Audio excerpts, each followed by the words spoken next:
Greetings, esteemed participants, educators, and advocates for transformative education. Today, we gather at this roundtable conference with a shared aspiration to envision and articulate the contours of the ideal education system. As we delve into this discourse, we are guided by the conviction that education is not merely a means of transmit knowledge, but a powerful force that shapes the trajectory of individuals and societies. We collectively strive with the conviction that an optimal education system goes beyond traditional limits, promoting creativity, inclusiveness, and flexibility. Together, let us explore the hallmarks of an educational paradigm that empowers learners to thrive in an ever-evolving global landscape. In this ideal education system, creativity, critical thinking, and compassion stand as pillars supporting the foundation of a truly transformative learning experience. Now that we are at the Educare School, which is a representative of our ideal education system, we will introduce everyone who has joined this round table. Firstly, we have Ainhoa Gonzalez Uriarte as the principal, Richard Owusu as a student, John Ayhan as the counselor, and lastly, Bavia Khatri as a teacher of this public school. And I am Nazlı Güç, the interviewer who is very lucky to be here at this esteemed school. Okay, so could you please introduce yourself briefly and explain how you ended up working at this system? Hi everyone, I am Ainhoa González Uriarte, and for the last year I have been the headmaster of this school. However, I had been teaching here for over 5 years, and I felt like I couldn't do more and improve the outcomes of our school, which felt already like a second home to me.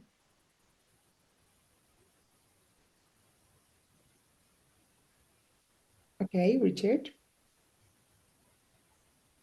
I think there's a problem with Richard's voice. Richard? Hello. Hello. Hi. Yeah. So can you Okay, introduce us? hello. I am Richard. I am a senior year student at the school's high, and I've been enrolled here since I was 3 years old. Therefore, I've spent almost most of my time here than my own home. So I feel like this place is my second home. This school is my second home. Hi, I am John. I'm the school counselor. This is my second year in the school, and I'm really happy to be here. Hello everyone, I'm Bhavya and I'm a teacher at the primary level. And although I'm new to this school, I feel really welcomed and motivated to adapt myself to this system. And yeah, I'm also really happy to be here. So thank you very much for your introductions. Now let's dig deeper into the details. Richard, you mentioned that Hello. your school is like a second home to you. What do you think Yeah. are the most valuable facilities for this to happen? Okay, so first of all, the relationship between the students and the teachers is characterized by mutual respect, trust, emotional support, and effective communication, which enables positive teacher-student relationship in the school. Teacher cares sincerely about the students, our daily lives. Teacher serves as a mentor, fostering an open and supportive environment that values individuals' learning style in the school. Secondly, the school day or the school duration for the day is quite reasonable because it includes breaks to promote overall well-being, and a school day is 7 hours. Our school day is 7 hours. The first class does not start too early. So I have read some scientific article that says concerning classes, early can class that didn't start early can affect negatively to the student's sleep and overall daytime performance. Okay, so also there are 15 minutes breaks after every 45 minutes class, and there's a 45 minutes lunch break at every grade level. Okay, so that's it. Certainly, this is our system, and this teacher-student relationship is taken very seriously by the members of our educational community, as it is universally acknowledged as a critical factor with profound implications for students' academic, social, and also their emotional development. Mhm. That does seem like a pleasant school day. Now, my next question is to Ainoa. What were the first ideas that you implemented as an improvement? I would say that the most significant change was promoting the school's autonomy by making the school curriculum more flexible. In our ideal education system, decisions about the school curriculum and teacher education are made through collaborative efforts involving teachers, experts, students, parents, government, and education authorities, as well as community and industry partners. This inclusive approach ensures diverse perspectives and needs are considered, leading to a more comprehensive and effective learning experience. That is really impressive. There are many stakeholders involved. Also, how does the involvement of various educational personnel, including school counselors, contribute to creating well-rounded and supportive learning environment within classrooms? As a school counselor, I can attest that the diverse range of stakeholders involved in the educational process. In the classrooms, beside the students and teachers, there are various educational personnel contributing to the overall learning environment. These may include special education teacher, our support staff, and us as a school counselors, which I believe each of them are playing a crucial role in fostering a positive and inclusive atmosphere. Whenever our students need support, whether it's in academics, social, and emotionally well-being or personal development, they can always come to us. We are here to guide them, providing a confidential space to explore and understand their challenges, whether they are grappling with academic difficulties, navigating a complex social situations, or seeking a personal growth. We walk alongside them on this journey. Our role is to empower students, offering insights, resources, and supportance presence to help them overcome obstacles and thrive them both academically and personally. And our primal goal is actually as educators and also as counselors is help students to gain insight into self-regulated learning. This is crucial besides understanding how to regulate their own learning process, empower students with skills that go beyond the classroom. Self-regulated learning is not only enhances academic performance, but also equips students with valuable tools for real-world challenges. As it's mentioned in some of the recent articles that I have read, it fosters independence, resilience, and a sense of ownership over one's education. By embracing self-regulated learning, students develop life learning habits, critical thinkings, and the ability to adapt different situations. This holistic approach is not only contributing to academic success, but also prepares students for the personal and professional growth in their world, which we really support and shape our education system with it. Mhm. That looks like a very student-centered school system. So, It is. Bhavya, you said that as a teacher, you need to adapt yourself to the system. What are the main differences compared to the practices? Okay, so personally, the main difference that I felt was in the course schedule. In our system, we have two types of courses. So the main subjects and the second subjects. And for the main subjects, we have compulsory subjects which are taught 2 hours per week, and second subjects which are for 1 hour per week. Even more, for the remaining 10 hours per week, students can personally decide which of the main topics they want to delve into, this being organized in levels. And as main subjects, we have mathematics, and then their native language, their mother tongue, and second language, which is English, then history, which will include worldwide plus of their own country, and it amplifies every year. And then we have natural sciences, like promoting experiments and physical education. And as far as the second subjects are concerned, we have a lot of variety, which includes art and crafts, finances and economy, psychology, cooking, repairing, sewing, and environment, health, and music. So these are the second subjects, and it is essential that the curriculum of these courses is flexible and open-ended. And finally, there are extra workshops as well to develop other skills like communication, creativity, critical thinking, etc. Okay. So after so many hours studying in the school and after all these classes, what are the statements about the most controversial educational word, homework? Okay, so we all know there are so many studies that suggest homework or assignments are necessary for students. At the primary level, they emphasize that homework is crucial in building a connection between the teacher, the student, and the parent, fostering a strong bond.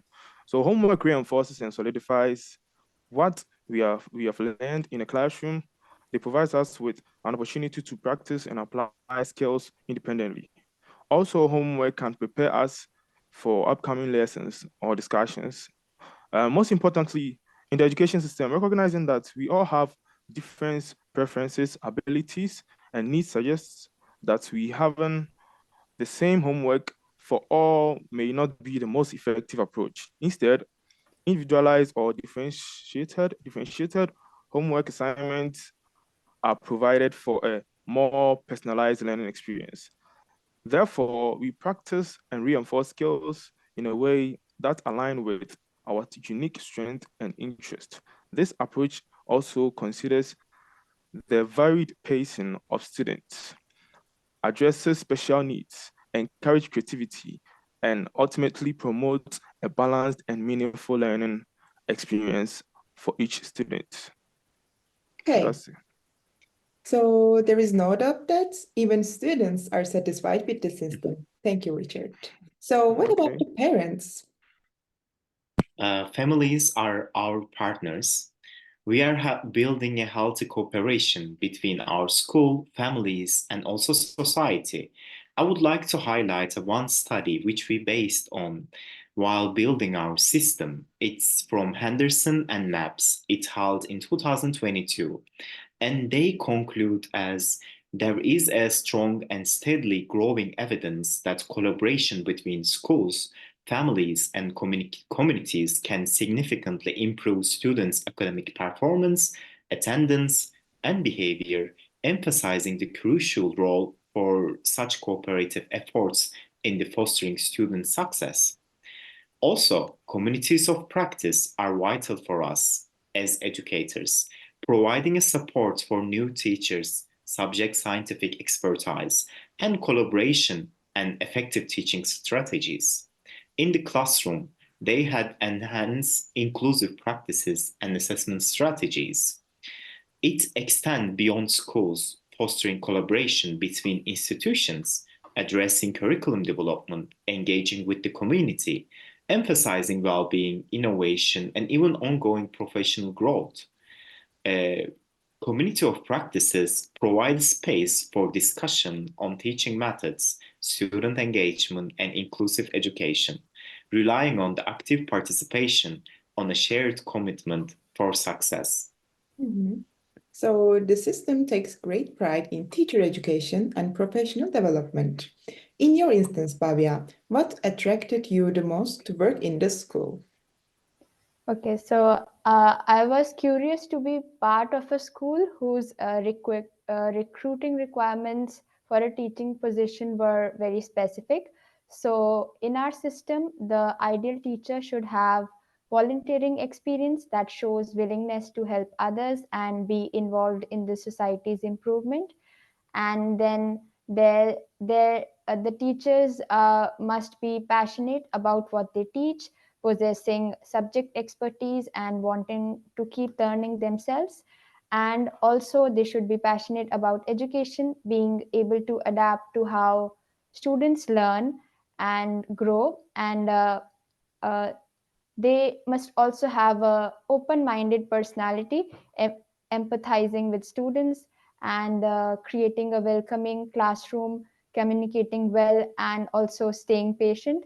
So, and lastly, they must also be devoted to ongoing self improvement. So, yes, these were the recruiting requirements. Okay. Indeed, that is a unique recruitment advert. But was there a similar list for the principal's positions, Ainhoa? I dare say it was even longer and more concrete. As a school principal is needed to improve the organization and exploitation of the school's potential, there are a few imperative skills that they should have. It is firstly very important to establish transparent and open communication channels with teachers, students, parents, and the community. For that, we regularly communicate the school's goals and the achievements and challenges and seek input from stakeholders. So we do gather every month with the teachers from each grade level to know their challenges and to have more of a pedagogical insight and help each other. That's very important for us in this open communication system.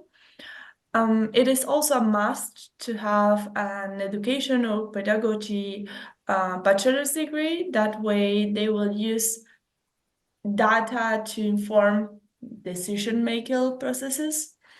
And it is also really important because in this way, the headmaster can also be present in the classroom if needed. So whenever there is a substitution, there is no problem of leaving all the tasks from the headmaster aside and going into the classroom. We prioritize, as you mentioned before, the student-centered learning. And for that, the headmaster needs to take into account all the students' needs. That's why we have such a good counselor team.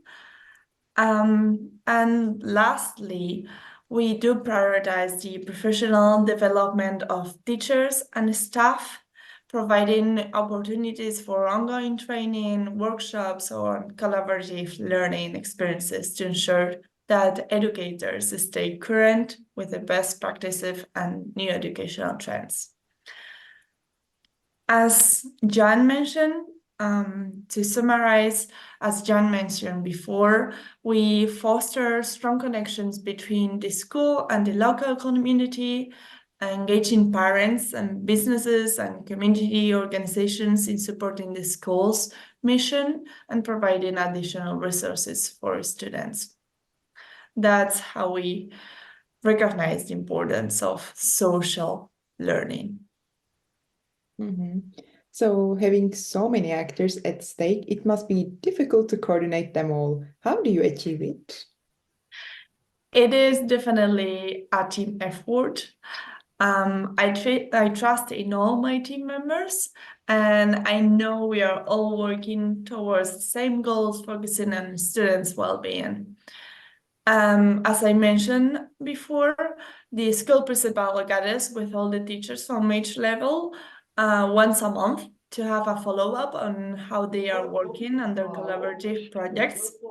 Furthermore, there is the orientation council team, which Jan is part of, and that includes psychologists per educational level who assess students with special education needs or personal life-related issues.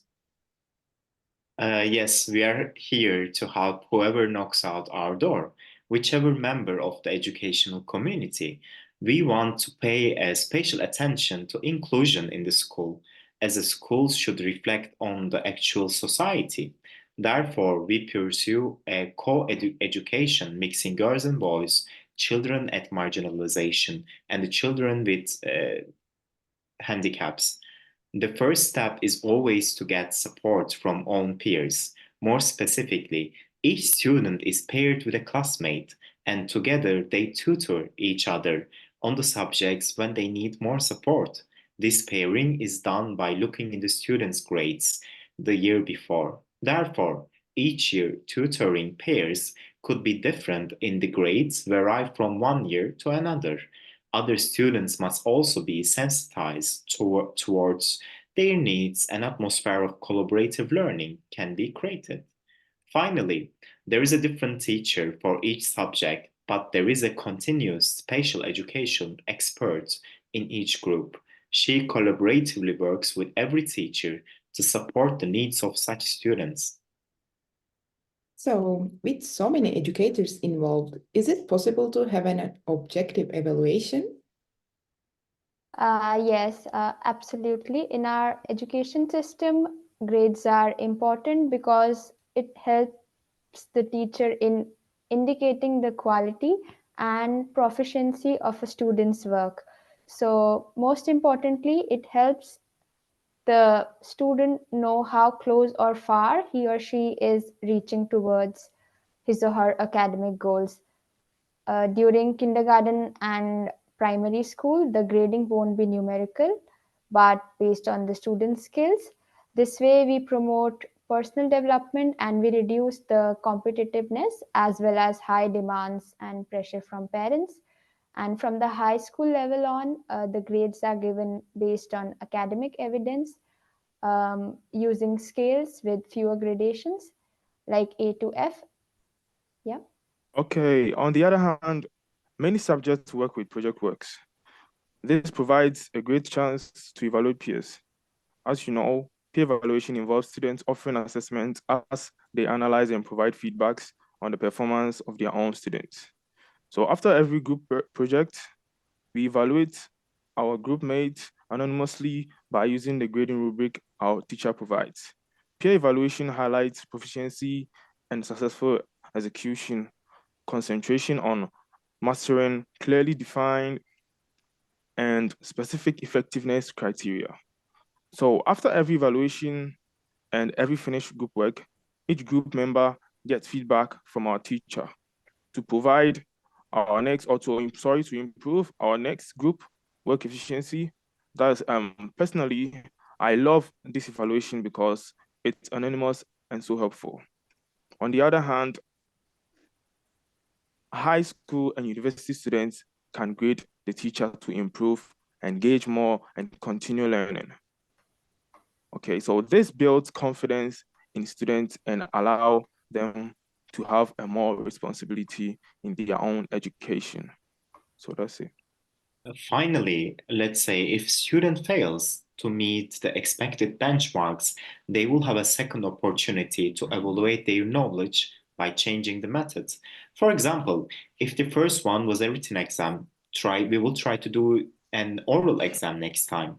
In this sense, the methodologies are more flexible and adapt to individuals' needs. We try not to leave students down for a year, but to help them academically by allowing them to have a well-monitored and proper insights into the whole studies. For this reason, we encourage intern teachers to help struggling students and students who want to help with the homeworks or our studies. It really does sound ideal. A school principal who plays a pivotal role in fostering effective communication, data-informed decision-making, and a collaborative leadership style, prioritizing student-centered learning, professional development, and community engagement as crucial elements. A school where inclusivity, co-education, and peer learning are promoted by emphasizing a supportive environment for students with diverse needs. As for grades, initially skill-based in lower levels, transition to evidence-based grading in high school. Group projects, student evaluations of teachers, and flexible methodologies to support a holistic approach to education, ensuring struggling students receive additional assistance and opportunities for academic improvement. However, is this an affordable educational system? Actually, I can talk about it. There is actually governmental agreement that supports educational opportunities by financing transportation, meals, books, study materials, and school enrollments. To make this possible, a fixed percentage of everyone's salary goes to a governmental education spending, which we call as education tax. From there, it is divided and provided to each city in equity according to number of the students. In the end, each school would get some amount of money to spend yearly on extracurricular activities. This means that schools are organized by each town hall. Moreover, schools follow national guidelines while adjusting to local needs, allowing flexibility once again for additional subjects within a core curriculum. This approach combines consistency with adaptability. Okay. So, in closing, our exploration of the ideal education system today has revealed a collaborative and student-centric approach that prioritizes the flexibility, inclusivity, and adaptability. The commitment to effective leadership, community involvement, and financial sustainability ensures accessibility for all. As we embrace this vision, let us carry forward the collective efforts of educators, students, counselors, and parents in shaping a transformative learning experience. Our gratitude to our esteemed participants for sharing their insights and paving the way for a brighter future in education. Acknowledgements to Ainhoa, Richard, John, Bavia, and all who contributed to this enriching discussion. Thank Thank you you. so much. Thank you. Yes. Nice to be here. Thank you.